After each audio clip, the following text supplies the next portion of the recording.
জনজাতিৰ কণ্ঠ শ্ৰীযুত আদিত্য কাটাৰিদেব আজি বিশাল জনজাতীয় সন্মেলনৰ মুখ্য অতিথি ৰাভা সাহিত্য শাখিত পৰিষদৰ মুখ্য কাৰ্যবাহী সদস্য শ্ৰী টঙ্কেশ্বৰ ৰাভাদেৱ,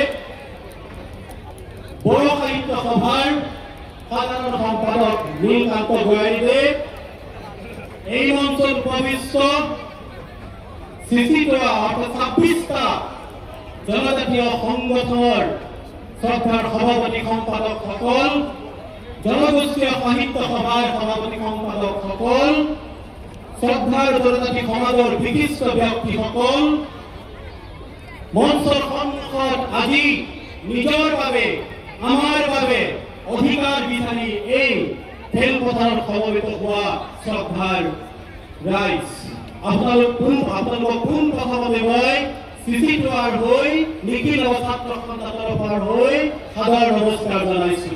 ধন্যবাদ জ্ঞাপন কৰিছো আপোনালোকে ইমান প্ৰখৰ ৰ'দত নেওচি আপোনালোকে নিজৰ অধিকাৰ সাব্যস্ত কৰিবৰ কাৰণে ইয়াত জমা হৈছে।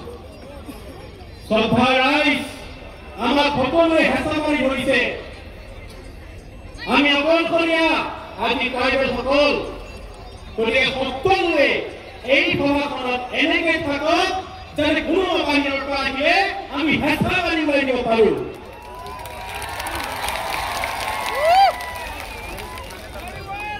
আমি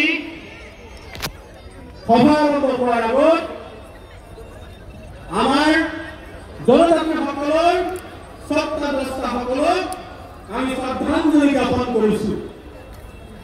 বীৰ চন্দন সংলোক বড়োফা UN নাথ ব্ৰহ্ম, যাদৱ চন্দ্ৰ কাকলাৰী, ভীমবৰ দেউৰী, ৰূপনাথ ব্ৰহ্ম, কাৰ্কচন্দ্ৰ দলে, শ্যামচন্দ সিং ইংকি, সব্যসাচী ৰাভা, ইন্দ্ৰ সিং দেউৰী আমিষ, এইসকল জনজাতিৰ স্বত্বাধিষ্ঠাসকলৰ বাবে আজি আমি জনজাতিসকলে এই ধৰণে মূৰ দাঙি থিয় দিব পাৰিছো। তেওঁলোকৰ পথে আমিও আগবাঢ়ি যাবলৈ শিকিছো। তেওঁলোকক এই সময়ত শ্ৰদ্ধাঞ্জলি জ্ঞাপন কৰিছো আৰু তেওঁলোকৰ বাটেৰে তেওঁলোকে দেখুৱাই যোৱা সংগ্ৰামী বাটেৰে আমিবোৰ আগবাঢ়ি যাবৰ বাবে আমি পণ ল'বৰ হ'ল। শ্ৰদ্ধাৰ আদিত্য কাটাৰিদেৱে কৈছে আমিবোৰ বেলেগ, আমি সঁচাই বেলেগ। কিয় বেলেগ?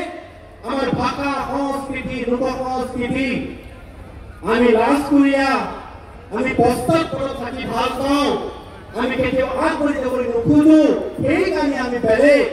আৰু সেই বেলেগ হোৱাৰ কাৰণে তেতিয়াৰ ব্ৰিটিছসকলে আমাক আৱিষ্কাৰ কৰিছিল এইসকলে আচল এবৰিজিনেল ট্ৰাইবেল, যাক লিফ্ট আপ উঠুৱাই অনাৰ আগবঢ়াৰ প্ৰয়োজন আছে।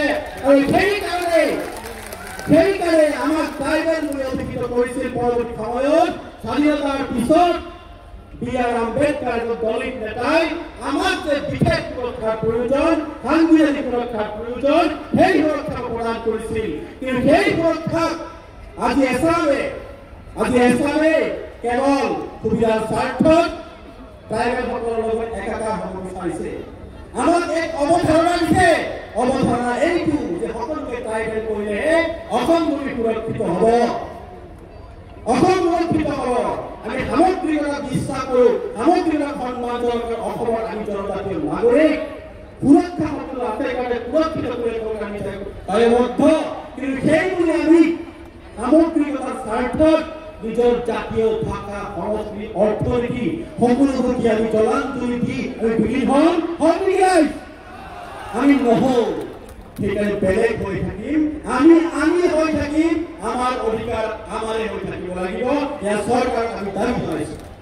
আমি কোনো ছয় জনগোষ্ঠীৰ বিৰোধ নহয়, আমি তেওঁলোকৰ উন্নয়নৰ বিৰোধ নহয়, কোনো জাতিক আমি আক্ৰমণ কৰা নাই। যিখনে আদিত্য কাকলাৰী সেইসকল নেতাই নাম ধৰি তিৰ্যক বাক্য ভাৱে আক্ৰমণ কৰিছে। আমি আক্ৰমণ কৰা নাই, আমি নাম লোৱা নাই, কাৰণ জাতিৰ বিৰোধ নহয়। আমি বিৰোধ কৰিছো জাতিৰ প্ৰক্ৰিয়াৰ বিৰুদ্ধে, যি প্ৰক্ৰিয়া যদি সঁচাকে ক'বলৈ হয় আমি ভোগ কৰি থকা বিভিন্ন সাংবিধানিক অধিকাৰ আমাৰ পৰা তেওঁলোকে আদৰি লৈ যাব। আমি প্ৰতিযোগিতাৰ খেলখনত এই ময়দানৰ বাহিৰত থাকিব লাগিব। আমি গৈয়ে নাপাম।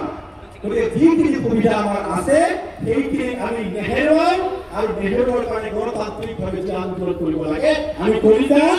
সেয়ে আজি এই গণপ্ৰবাসত পণ লোৱাৰ সময়, নিজে প্ৰতিজ্ঞাবদ্ধ হোৱাৰ সময় যে আমি জনজাতি আমি এক হৈ থাকিম।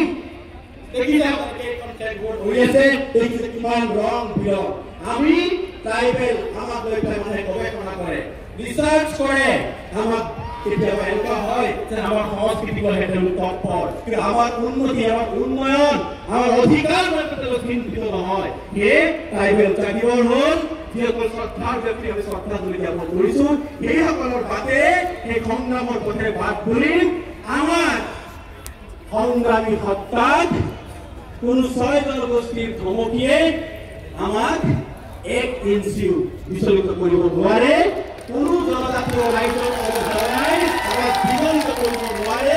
এইকাৰণে অৱধাৰণা বুলি কৈছোঁ, ভাৰতীয় সংবিধানত কোনো জনজাতীয় ৰাজ্য বুলি নাই, জনজাতীয় উদ্যোগিক ৰাজ্য বুলি আছে।